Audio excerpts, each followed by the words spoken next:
Guys, Farzin Vasugian here with you for another episode of the Chiefs Zone podcast, and we are here to recap the 2024 Chiefs portion of the NFL draft. It has concluded a very, very good event in Detroit.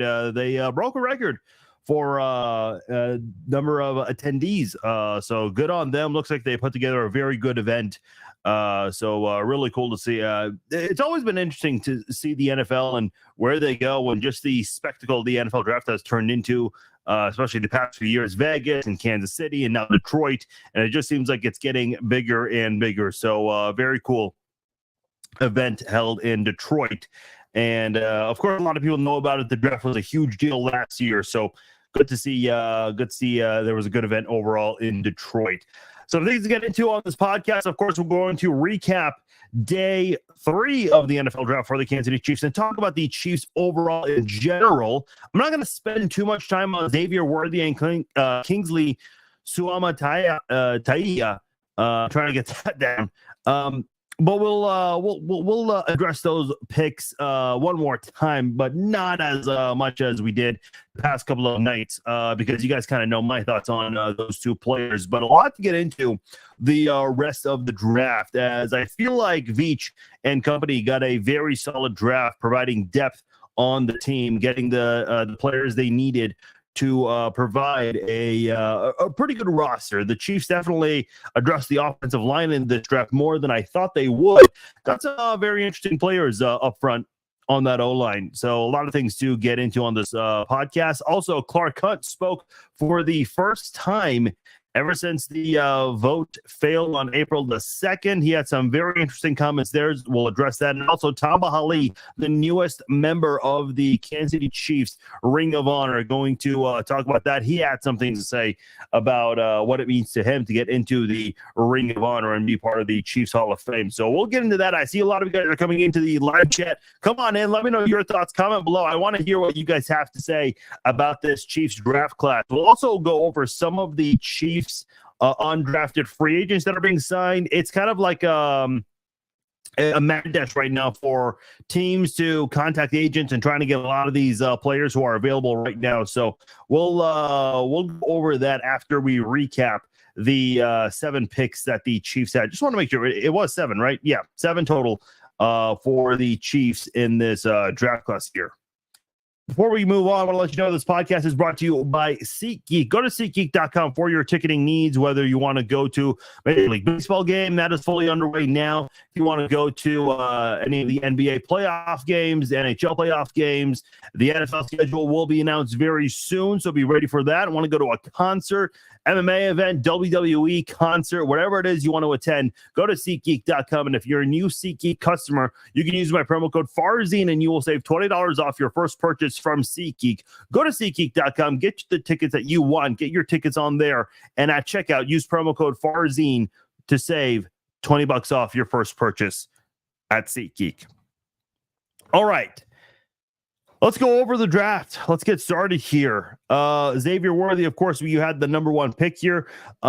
This was the only wide receiver the Chiefs took. If I had to put money down and say how many wide receivers the Chiefs are taking in this draft, I would have bet at least 2 receivers in this one. Xavier Worthy was I would have loved to have Marvin Harrison Jr., but realistically, after the big 3 of Marvin Harrison Jr., Adunze, and Neighbors, Xavier Worthy was the guy I really wanted to see land in Kansas City. That's exactly what happened. The Chiefs had the 31st pick, but they did trade up with the Buffalo Bills of all teams and got the guy that they wanted moving up. I think I said from the 31st, I'm at 32nd. So good pickup there for Kansas City. Listen, I know a lot of people are knocking on the pick, saying that Kansas City could have gotten him at 32. It's like, how do you know? How do people know? I love when people say, oh, it's a reach. Why did you trade up to get this guy? You could have gotten him wherever you were. How do you know this? Do you have all of the draft boards for all 32 teams? Are you aware of what trades were being proposed from other teams? Like, how do people know if a player is a reach or not? I'll never understand why people feel the need to make that comment. It's like, don't say that unless you absolutely know. the Chiefs, they traded up to get Patrick Mahomes a few years ago, exactly 7 years to the date, because somebody else wanted him. And at the time, John Dorsey was GM, beat whoever the other team was to the punch. I know Sean Payton, who was with the Saints at the time, he really wanted Mahomes. And I think that Mahomes almost fell to him at 11 or 12, whatever it was. So there's a reason why they trade up. Trent McDuffie, another good example.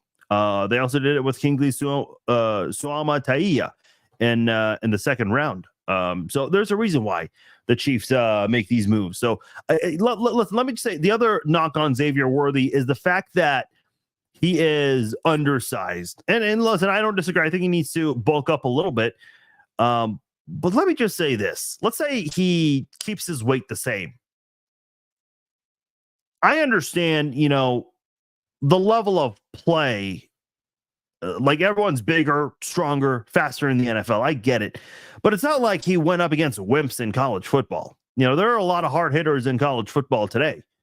And again, don't get me wrong, it's bigger in the NFL. I'm acknowledging that. But with his breakaway speed, who's going to deliver a big hit on him? One of the biggest I remember on Barstool Sports, one of the guys from Part of My Take, Billy Football, he actually told us Travis Kelce, but put it in like lighter terms, just because people don't bring the same energy when they say something to someone's face. But he always talked about how Travis Kelce runs out of bounds a lot to avoid injury, and Travis Kelce kind of acknowledged that. He's like, "Yeah, I do. That's the smart thing to do."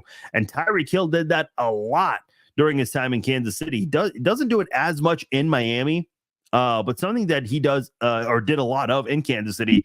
As soon as he got the ball, got the yardage that he could get out running defenders, but as soon as he saw maybe a safety that was deep coming closing in on the ball carrier, he immediately would step out of bounds to end the play right there and prevent any big hits, because Tyreek Hill is a smaller guy. And you're going to see a lot of that with Hollywood Brown, with Xavier Worthy. And if they get Louis Rees-Zammit more involved, which I'm really hopeful for, he might do some of that as well, though he is a much bigger guy at 6'2", much bigger dude. But the lighter guys, smaller guys the Chiefs have, you're going to see a lot of them go out of bounds. Oh, can you guys hear that? Damn, I jumped for a moment there. You guys all heard that, right? Please tell me you guys all heard that. Man, that was we are under a tornado watch right now. So this is going to be a very interesting podcast. I almost backed out of doing a podcast tonight because my Wi-Fi kept going in and out. So we'll see. We'll see how it all lasts. Hopefully we don't lose connection. But if we do, the podcast version will be available. So if we disconnect or you got to dip out a little early, which is completely understandable, hey, no worries.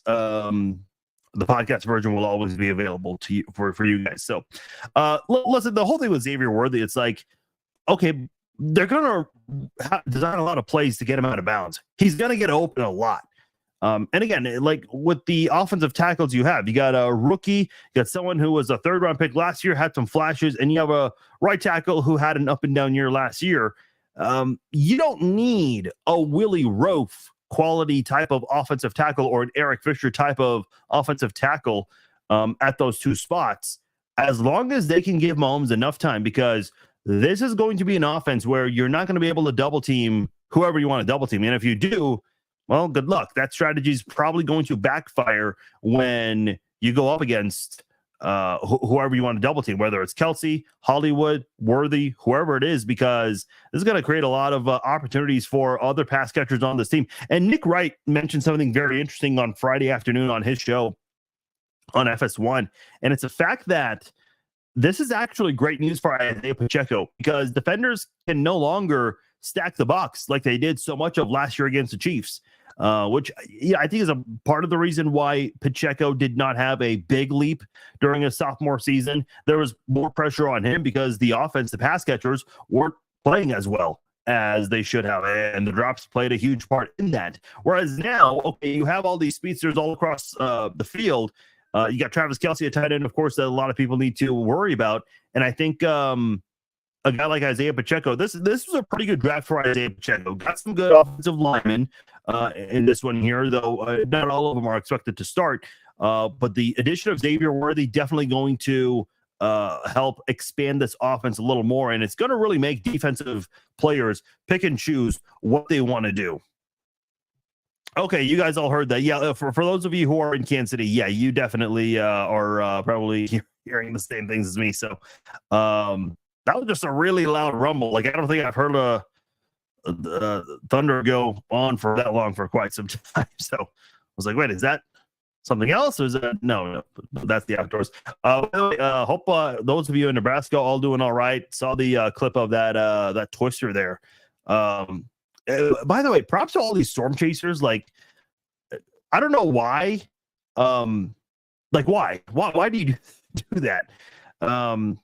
But hey, those people seem like they know what they're doing, so sit on them. But anyway, before we get more sidetracked here, let's go to Kingsley Suamataia.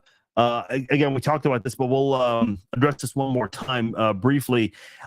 A lot of people are kind of pushing back on whether or not he's going to be a week one starter. I think he will be. And I gave this percentage last night. I'll do it again. I think it's 80% likely he starts, and I'll give Wanya Morris a 20% shot of him being the week one starter for the Chiefs at left tackle. Someone also mentioned they might still bring back Donovan Smith. Why would you bring back Donovan Smith at this point? I thought he played a little better coming back from his injury, but overall body of work just not good enough to be brought back. The Chiefs do need a better presence at left tackle, especially when you have a franchise quarterback in Patrick Mahomes, because the offensive tackle play has not been very good in Kansas City the past 2 years with 4 different guys. Got to be better about it. And if you drafted someone in the 3rd round last year and in the 2nd round this year, why would you bring back Donovan Smith? That would not make a lot of sense to me. I think I think it's going to be between Suamataia and Morris for the left tackle spot. That I would certainly expect there to be competition in training camp and in preseason games for those guys. I think you might see Morris start the first preseason game, Suamataia start the second game, and they might flip a coin to see who starts the third game and try to come to a decision around that time, either right before the third game or when they're trimming the roster from 90 to 53. All right, let's get into day 3 of the draft now. This is a very interesting pickup. I thought the Chiefs would go after a tight end with their 3rd pick of the draft, being in the 3rd round, but they didn't have a 3rd round pick due to some of the trading activity that went on this weekend. But in the 4th round, 131st overall, they did get the TCU tight end, Jared Wiley, which some people were surprised with how far he dropped in this draft. Texas transfer, played very well when he got to TCU. They used him a lot more than he did in Texas. He's 6'6". Some websites have him listed as 6'7", so a very tall tight end. Kind of reminds me of Brad Cottom, if you guys recall, in 2008 when the Chiefs drafted him in the 3rd round. 6'8" dude from Tennessee. Unfortunately, just didn't really pan out the way the Chiefs would have liked at the time, but really tall tight end. And it kind of reminded me immediately of him, but did have some highlights in college when you look at what he did. He had the 4th most receptions among Power 5 tight ends last season with 47 and led all FBS tight ends in touchdown catches with 8. Now, I put this in capital letters on my notes here. Tight end sneak. Yeah, when you got a guy who's 6'6", 6'7", again, the tallest tight end you've drafted since Brad caught him in 2008, I would almost imagine the Chiefs are going to bring back the tight end sneak. I don't think they banned the tush push, so I'm kind of wondering if the Chiefs want to implement that into their offense a little bit when you have a guy like Jared Wiley. I'd be very curious to see what they decide to do, because there's definitely some creative things you can do with Wiley. Some of the things he's been known to do in terms of his strength as to why teams were considering to draft him. Has good speed and has the ability to make a lot of defenders miss. Definitely did that during his time in college. So very interested to see how the Chiefs use him, especially with Blake Bell moving on, Jody Fortson moving on, a couple of tight ends the Chiefs are parting ways with, and they brought in Irv Smith Senior or Junior, I can't remember, from Cincinnati, and then they drafted Jared Wiley, adding him to the mix here. Had a really good performance his last two games as a college football player. 15 catches for 4 touchdowns combined in the last 2 games against Baylor. The second to last game went off on Baylor, had 178 receiving yards and 2 touchdowns. He only had 39 yards against Oklahoma in the final game, but did have a pair of touchdowns in that one, in a very high scoring game that TCU lost 69-45. So a very big part of TCU's pass catching offense there. And also a good blocker, a solid blocker for Kansas City as well. Then 2 picks later in the 4th round, 133rd overall, Washington State safety Jaden Hicks comes to Kansas City. The Chiefs really like this guy's speed. He's got really good speed, solid depth support too for the secondary with Mike Edwards moving on. I was a little surprised they got a safety, and I feel like the 5 safeties kind of are obvious at this point. You have Justin Reed, Brian Cook. I think those are going to be 2 starting safeties. I like what Shamari Connor did as a rookie last year. Mike Edwards did some really good things, but he's moved on to Buffalo. Deon Bush, they brought him back, and they drafted Jaden Hicks. I would almost bet that those are your 5 safeties going into week 1, provided that they're all healthy and they're not dealing with any injuries from training camp or in the preseason. That's a solid group of safeties right there. But going back to Jaden Hicks, does line up at the line of scrimmage a lot, which is something Spags absolutely loves. He's gone after the quarterback a few times, so something that Spags is absolutely going to utilize in this on this defense. Did miss the Senior Bowl coming off of an ankle injury, so something that he had tried to recover from. Did have 2.5 sacks, 2 interceptions, and a forced fumble. Had a big game against Washington in the final game of the year for Washington State, where he got a pick and a sack. But Washington State lost by 3. I think the score was 24-21 in that one. But the Chiefs feel like they've got a really good safety in Jaden Hicks coming in, adding some depth, adding more depth to the offensive line with their 5th round pick, 159, Penn State center and guard, Hunter, I believe it's pronounced Nourzad. Former Cornell player, so transferred to Penn State. Really just an overall solid offensive lineman. He's played all 5 spots at the offensive line. Spent the least amount of time at right guard, but played mostly offensive tackle, both left and right tackle in 2021. Played mostly left guard in 2022, and then played only center in 2023. All 784 snaps at center. Did not allow a single sack. He only allowed 3 sacks altogether during his time in college. So a very good football player, very smart football player. I mean, you went to Cornell, so you've got to be pretty smart to get into Cornell. So that is a good addition. Someone who's going to provide some depth on this football team. A lot of people were wondering, why did the Chiefs draft multiple offensive linemen? And we'll get to the other offensive linemen later on. The Chiefs don't really have a lot of depth or any depth at all with the interior offensive linemen. And another thing to consider, both Creed Humphrey and Trey Smith are entering the final years of their contracts, both currently on a rookie deal from 2021. They're eligible for new deals, but it doesn't appear that the Chiefs are going to be making any kind of a deal with those two anytime soon. So those two are going to play out their rookie deals. So we'll see how that goes. But I'm very excited for having Hunter Nourzad on this football team. And again, you kind of have to be ready for anything with the offensive line. I know some people have mentioned the Chiefs don't pay their centers, and they've drafted some really good centers in years past. Rodney Hudson, who's done some good things, played a little bit in Kansas City, moved on to the Raiders and also to the Cardinals, has played very well. And then they got Mitch Morse, who was a phenomenal center, drafted him from Mizzou as a tackle, converted him to center, and he's done some good things in Buffalo, but did get cut recently due to cap reasons.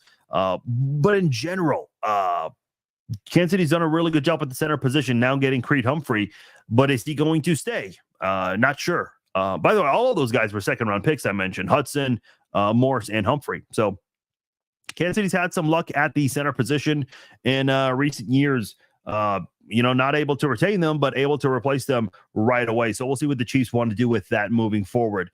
In round 6, 211th overall, they got Tennessee cornerback Kamal Haddon, a very good cover cornerback, but unfortunately, the big story on him is suffering that season-ending shoulder injury.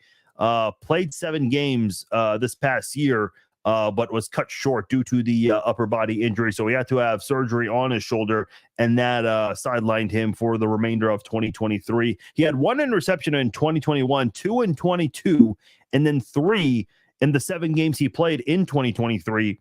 And I think he had done an interview with the Tennessee media, and he talked about how he was getting very comfortable at the quarterback position his senior year, getting into a groove, getting into a rhythm, playing much better at that position. And then, boom, the injury happened. I've said this so many times, but injuries are part of sports. And it just sucks. It happens sometimes. You play very well, and, one injury can really derail someone's career. If they keep getting injury, obviously they get slapped with that title of being injury prone.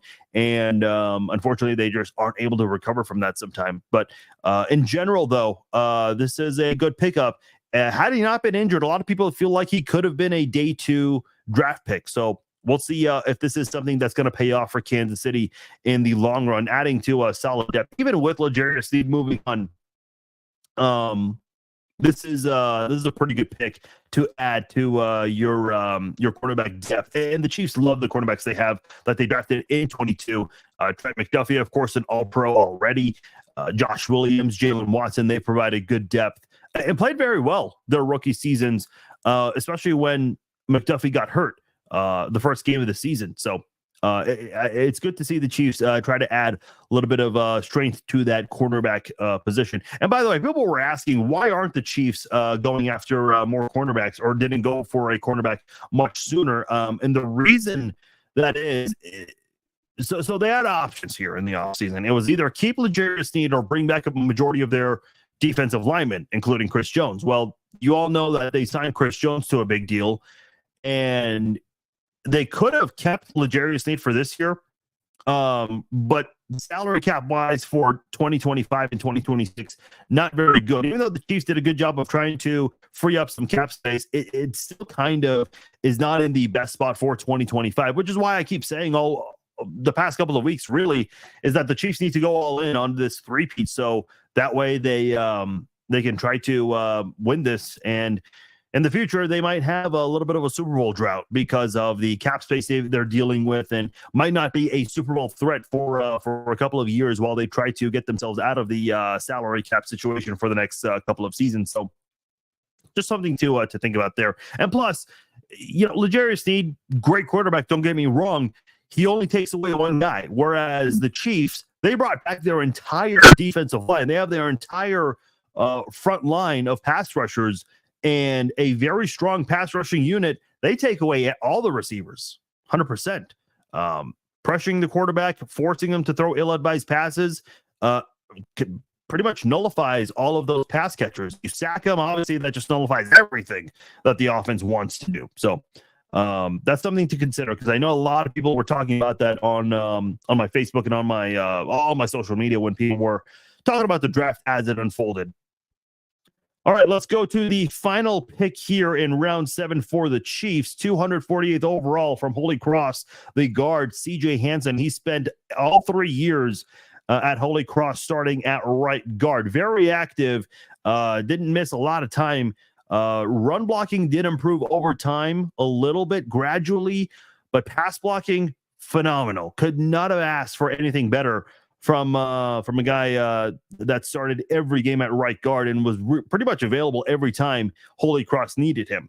Only allowed 1 sack, and that was in 2021. So the last 2 years didn't allow a single sack, allowed 21 hurries altogether in 3 years as a starter. First team All Patriot League 2 years in a row and was the team captain last year. You hear all these things and you kind of wonder, well, what's the knock on him? Why was he drafted so late? Well, a couple of reasons. One, of course, going to a smaller school, being in the Patriot League. It's of course not the Big 12 or the SEC or the Pac 12, all these other conferences where you see a lot more bigger names out there. The other knock on him from the scouting report is that he lacks the strength to be able to play against big defensive tackles consistently in the NFL, which again kind of goes back to the level of competition he had at the Patriot League.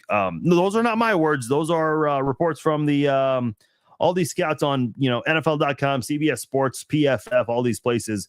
I think ultimately, the Chiefs see some things that they can maybe work on with him. Obviously, need to improve on certain things, but got a couple of interior offensive linemen, and you have 2 interior offensive linemen who are in the final year of their contract. We already gone over this with Humphrey and Smith. So, I'm not suggesting that Nourzad and Hansen are going to replace Humphrey and Smith. I actually truly believe that they'll keep Humphrey. Trey Smith, and I've had this conversation with some people on social media this weekend, I just don't know if Trey Smith's going to be coming back. I would love for Trey Smith to stay. The guy is an absolute monster at right guard. The fact that he was a 6th-round pick, really is just laughable at this point. 100% would have been a top 10, maybe at the least a top 15 pick in like a redo mock draft situation, which again, obviously is a hypothetical, but you get the idea. But the market for offensive guards skyrocketed this year. So that's terrible news if you're Kansas City. And if you are Kansas City, it's not a terrible idea to get a couple of interior offensive linemen, one with a lot of flexibility in Nourzad, and try to maybe just kind of go under their wings of Smith and Humphrey, learn from them, and provide some depth. And if their number is ever called, if they're ever needed, well, it'd be an opportunity to get some experience. And then once the 2024 offseason or 25 offseason comes, you see what you can do with Humphrey and Smith and figure out what you want to do from there. Overall, I really like Kansas City's draft. I guess my biggest complaint, I was a little surprised the Chiefs did not go after a second wide receiver. I already mentioned that with the Xavier Worthy pick. That was a little bit of a surprise there. Not a lot of skill position players on offense. Worthy is really the only one. No running back in this draft, though they did go after a TCU running back from undrafted players. I'll get into that shortly. But the goal to me was find some quality players that can start in the first couple of rounds. And I think they got that in Suama Taia and Worthy. I do think your offense is better today than it was 48 hours ago. 48 hours ago, you did not have Suama Taia and Worthy. Didn't have those guys. And I think now you can look at this offense. This is a better offense. This is a more dangerous offense. Seriously, like when you look at this Chiefs offense right now, who is stopping this team? What defense out there can stop this team? You got Xavier Worthy, who is fast as hell. A lot of defensive backs are going to struggle keeping up with him. You got Hollywood Brown, who hasn't really had the best quarterbacks to work with in the past, and now he's got the best quarterback in the NFL to work with. And then you have Rashee Rice, who grew as a rookie when the Chiefs were desperately needing a receiver to step up.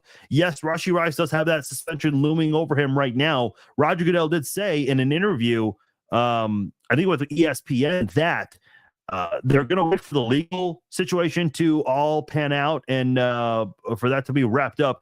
And generally speaking, these kinds of things, they take a while. The Britt Reed court case, that took, I want to say, a year and 9 or 10 months, almost 2 years.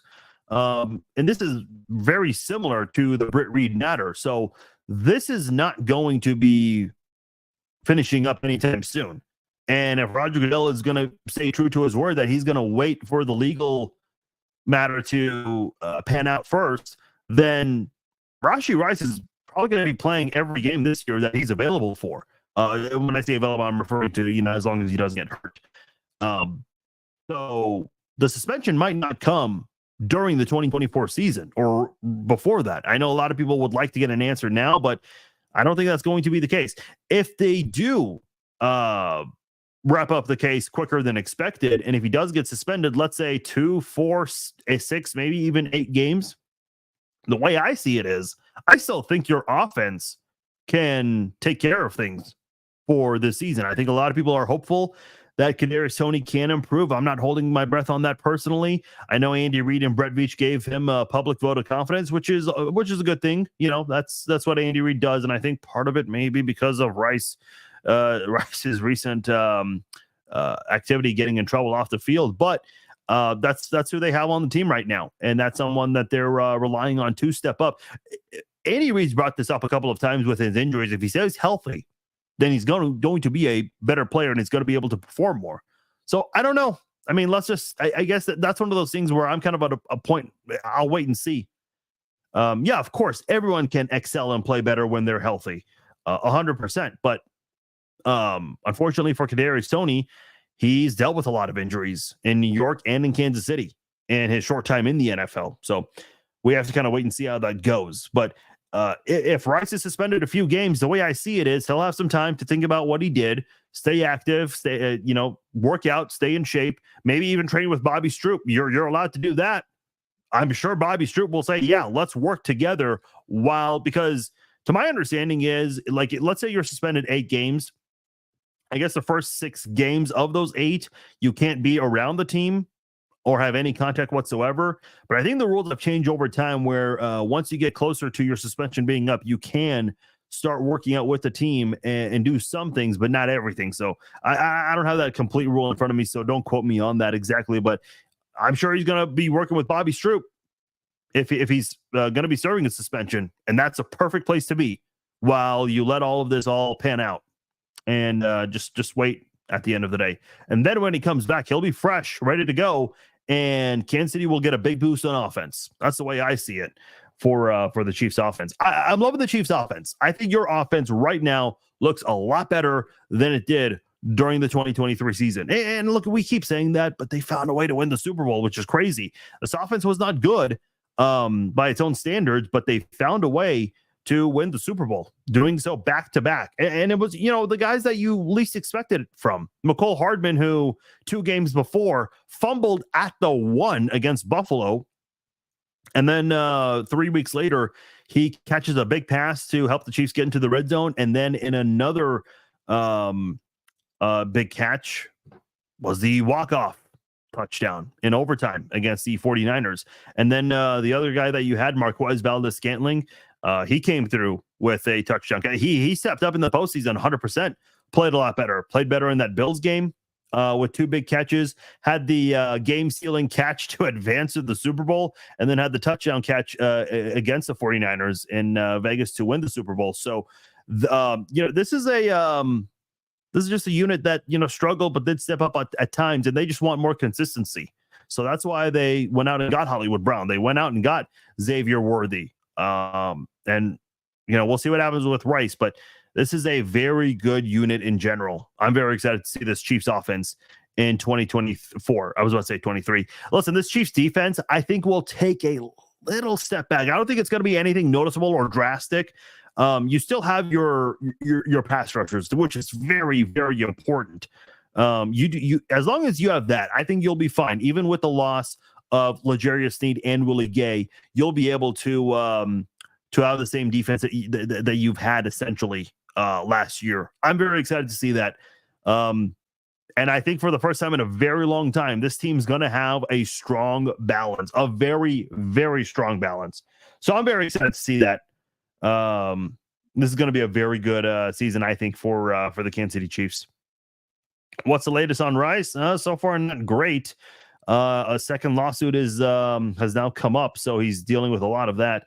Bob says you can tell the Chiefs' bank was low. Look at their draft. Yeah, listen, I mean, they've got some cap space left, so they can make a move or two.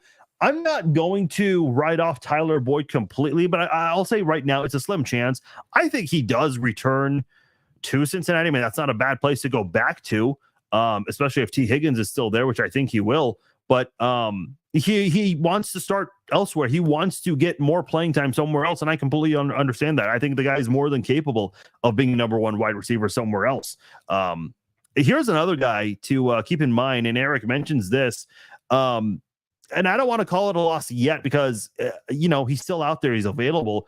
Jerick McKinnon. Somebody was mentioning today, why aren't we drafting a running back? And I said, look, there at the time the comment was made, I said, there's still time for a running back to be taken in this draft. And if a running back is not drafted, there's always the option to bring back Jerick McKinnon. The last 2 off seasons, the Chiefs brought back Jerick McKinnon after the draft. 2 off seasons ago in 22, they brought him back.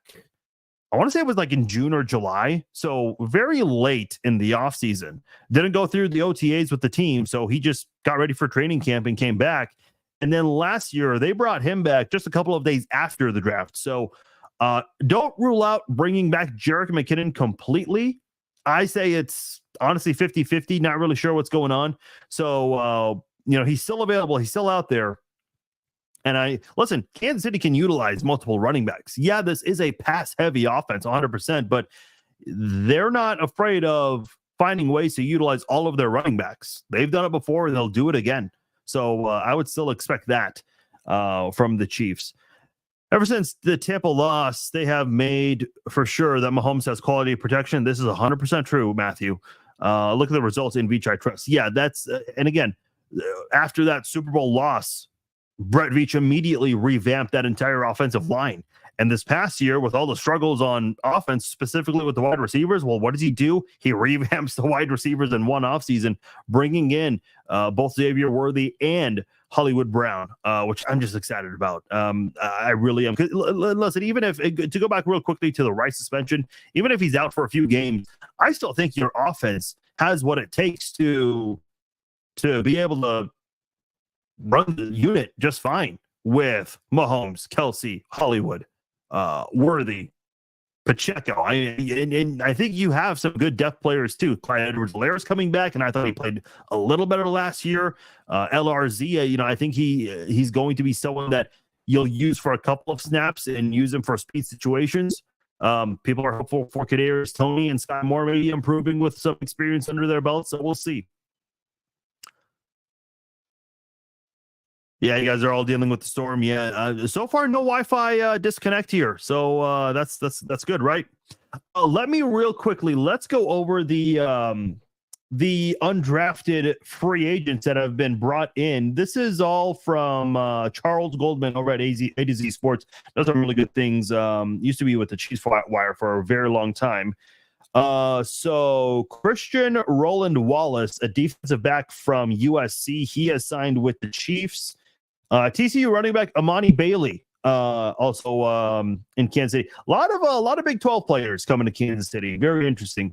It was a very good year for the Big 12 in college football. So not a major surprise, I guess, but you just don't hear a lot about that. I remember there was one year, I think it was 2010, where the Chiefs drafted players all from the same conference. Or there was some commonality, or something to the effect of how they were all captains at their senior years of college, senior or junior years. But anyway, TCU running back Amani Bailey, I actually had him coming to KC in one of my mock drafts. Carson Steele, who's a running back, but also some teams feel like he can be used as a fullback. The Chiefs did not have a fullback last year, so we'll see what they want to do there. Linebacker Curtis Jacobs from Penn State. There's also Marshall offensive lineman Ethan Driscoll and USC cornerback. I mentioned already Christian Roland Wallace. Let's see. Ethan Driscoll I mentioned. Who else have the Chiefs brought in? They gave a minicamp invite to Washington State safety Sam Lockett III. So that's 2 Washington State safeties. Is that correct? Yeah, 2 Washington State safeties on the Chiefs. Okay, interesting. So a little bit of a reunion there. By the way, I think Jared Wiley did play one season with Xavier Worthy, if I'm not mistaken. 1 or 2 years they spent together. So there is a reunion there as well. So forgot to mention that. Northwestern linebacker Bryce Gallagher in Kansas City as well. Florida State defensive tackle Fabian Lovett Sr. on the team.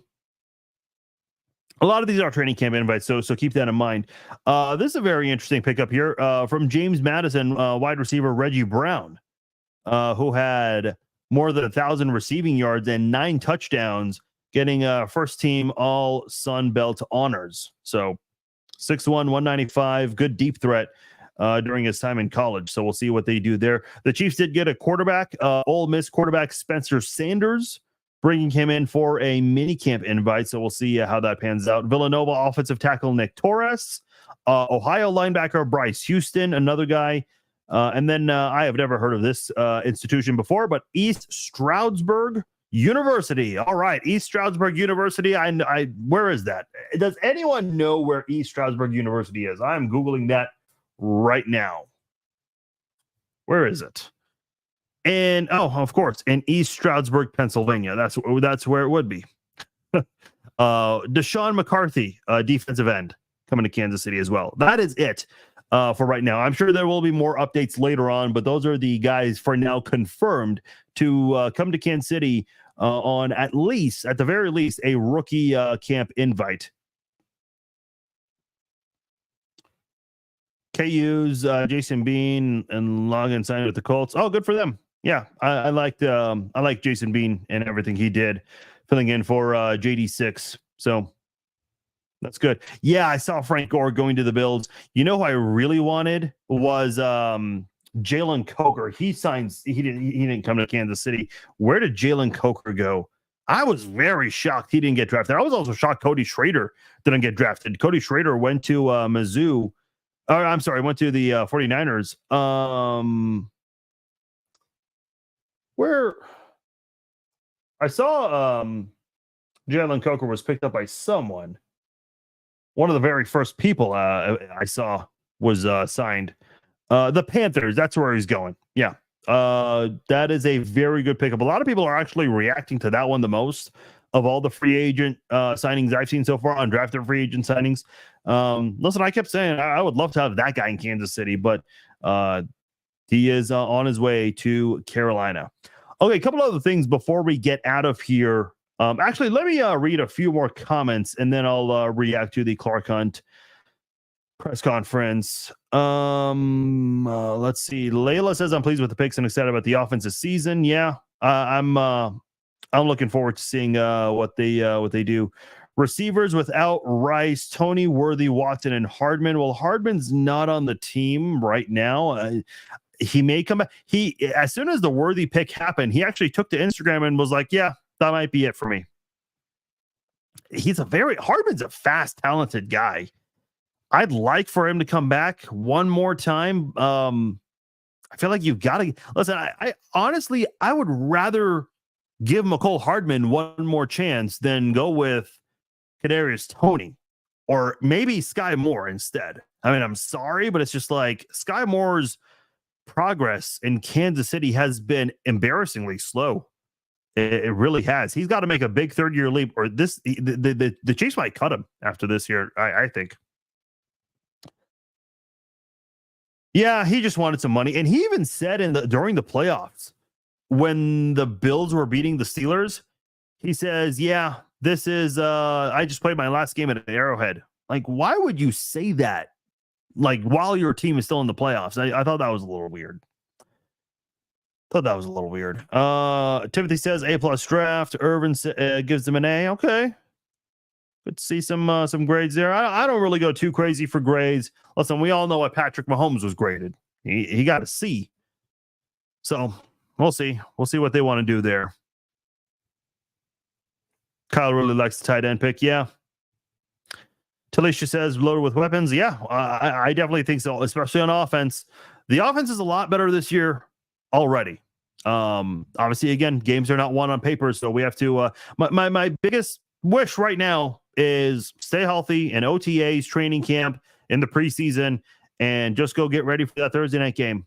That's what I'm thinking about right now. I'm excited to see some of the highlights though in these offseason practices. Normally, I don't make a big deal about offseason practices because it's just like, meh, it's the offseason practice. Who cares? But there are some guys that just have a lot of things that you just want to see. So I'm very excited to see all of that this year for the first time in a long time. All right, I want to get into Clark Hunt's press conference.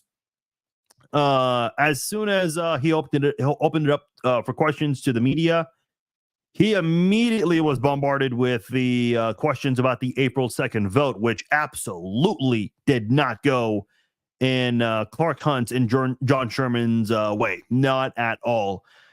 He did say that as much as they're disappointed, he knows that when you try first doesn't always succeed. He also says we'll be in a situation where we go back to the drawing board. We will look at all of our options. And then he was asked about whether or not the Chiefs are going to continue to campaign with the Royals. Clark Hunt said he did speak to John Sherman, the owner of the Royals, and he says that it makes sense for both of them to go their separate ways. I agree with that 100%.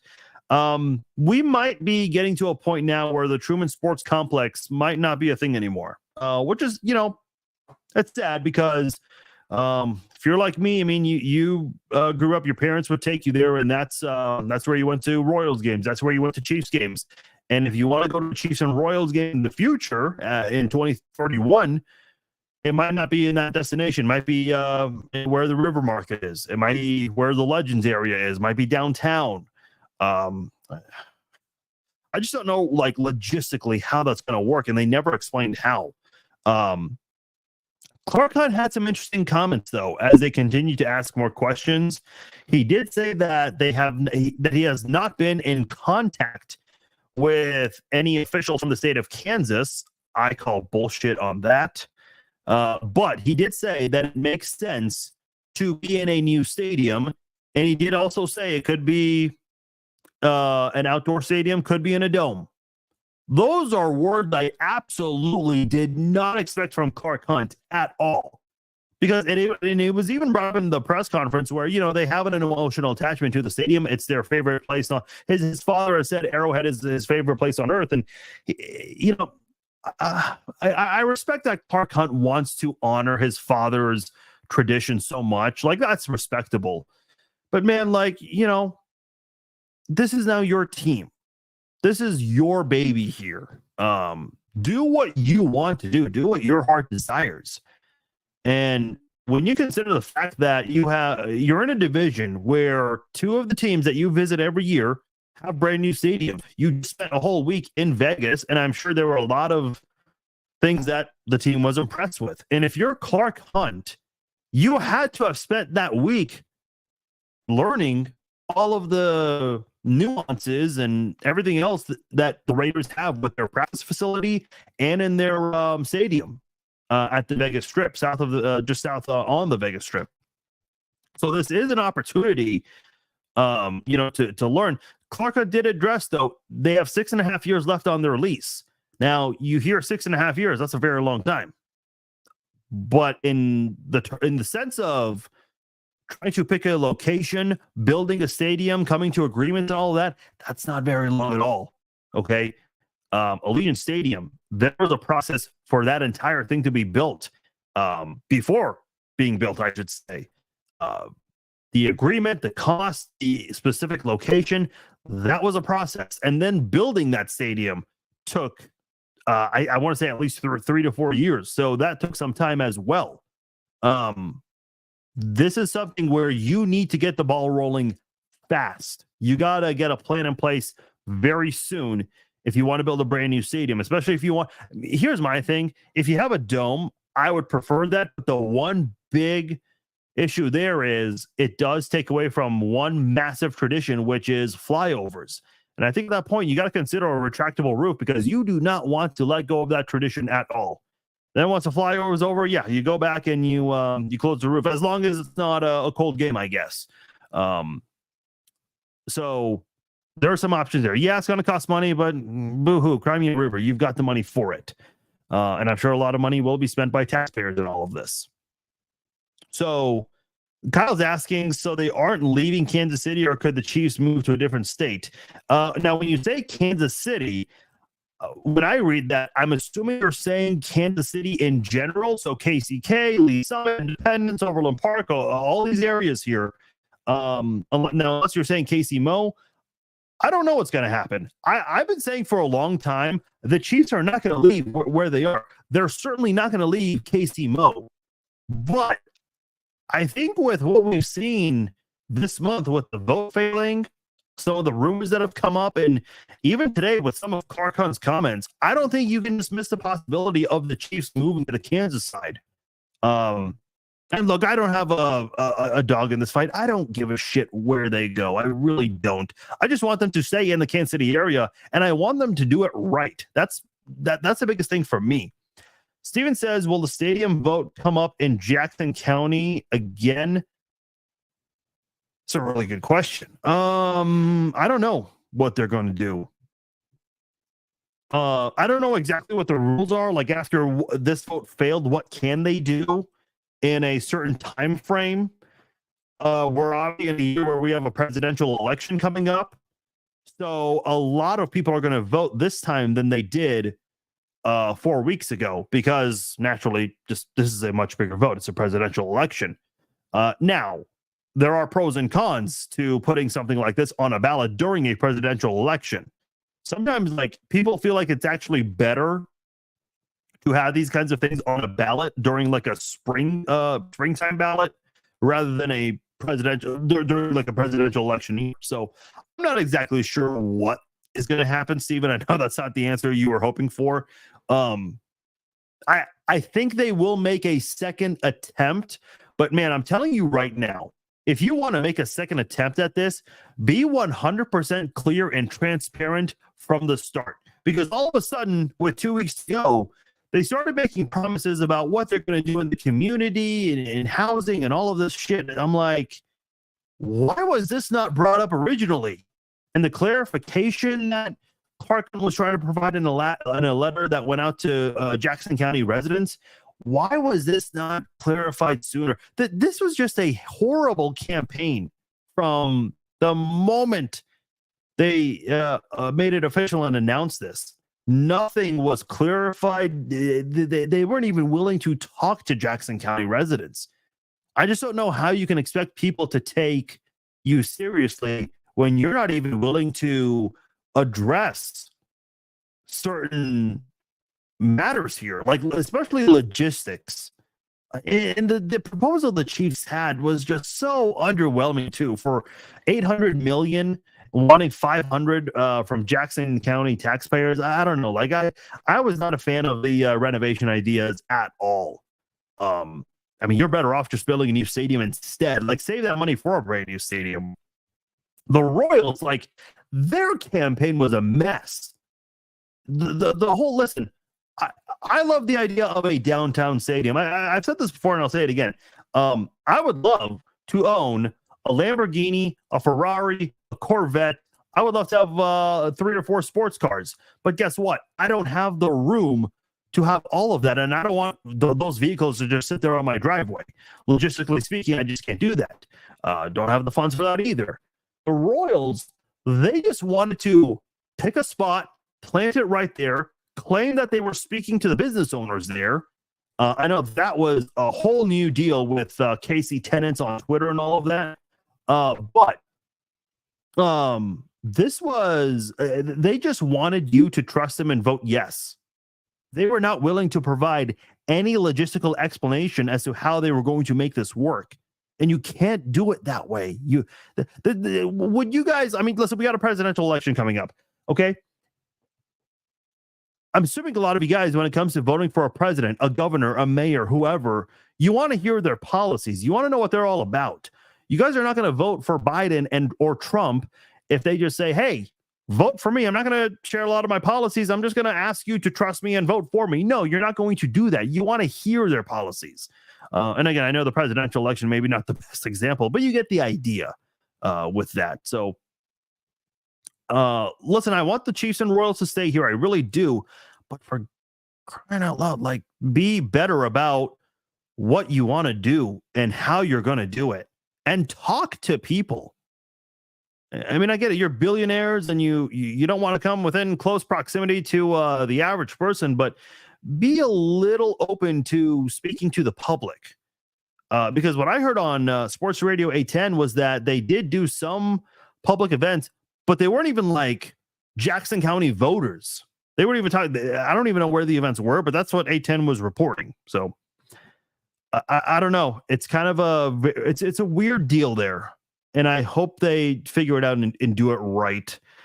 Jason said not long ago, Clark was asked about a roof. He said football should be played in the elements. Today, he mentioned a dome possibility. Yeah, that's shocked the hell out of me, Jason. It's contradicting, so I believe it's all posturing. Yeah, and it might be. Somebody on Twitter said Clark Hunt is throwing nukes. Very interesting way of putting all of that. But yeah, I mean, I was shocked with the comments he put out there. And Jason, what you're saying, I'm seeing a lot of people echo that as well. Look, I don't know what's going to happen. I really don't. I think they'll stay where they are. But I don't think we can dismiss the possibility of building a brand new stadium, whether it's at the Truman Sports Complex or somewhere else in Jackson County or even on the Kansas side. We can't be dismissing those possibilities. What I was shocked by, the mayor of Dallas has been very aggressive, or he was, at least for that shortly after the vote failed. He was aggressive about inviting the Chiefs back to Dallas. Of course, they were the Texans at the time. And nobody asked Clark Hunt about that, which I thought was interesting. Unless I completely missed that part. Because I would have liked to know, like, hey, Clark, are you wanting to stay in the Kansas City area? I mean, again, me personally, I don't give a damn if it's Kansas or Missouri. I just want to know if it's going to be in the metro area. That's what I want to know. 6.5 years left on the deal. They got to start working very fast on all of that. Last thing I want to address here, Tamba Hali going into the Kansas City Chiefs Ring of Honor, very deserving. He's going to get that. They'll announce the game later this year. Tamba Hali had a very interesting press conference today.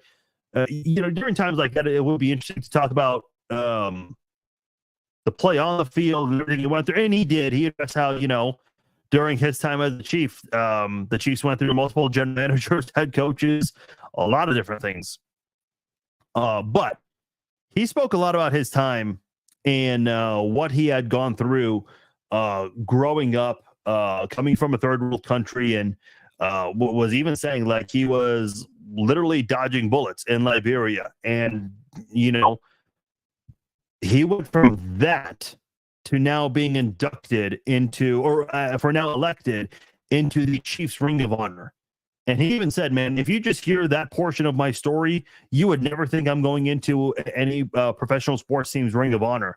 So this is a very cool moment for Tamba Hali. Everything he went through, being away from his mother for a very long time, becoming a United States citizen, and then, now making millions of dollars, and played a great career, stayed out of trouble off the field, did the right things. And he's still very connected to the franchise today. He's training with Felix Anudike-Uzomah, trained with George Karlaftis in the past, doing jiu-jitsu, working with UFC fighters. Like, this guy has been doing some very interesting hobbies and activities outside of football, which is very cool to see. So I love the story from Tamba Hali. A lot of great from him on and off the field. I know there was a little bit of a moment there where, with the whole Penn State situation and what happened there, because that's his alma mater. He had a lot of things to say about that. He also lashed out on social media once, complaining about the playoff loss to the Steelers when the Chiefs the Chiefs scored 2 touchdowns and the Steelers scored 0, but the Steelers still won that football game. And Tamba Hali was pretty frustrated about the events of that game, and he complained about it several months later on Twitter. So that was very interesting. But that was like the only bad thing. And that's the worst thing Tamba Hali did. It's like, okay, so what? Like he's a person who, had some thoughts bottled in, and he just let it all out at one point. So really good guy. I've met him a couple of times. Super, super nice guy. He was someone that was not willing to do interviews ever, and was very camera shy, was very microphone shy. And at the time, NFL players were allowed to decline interviews.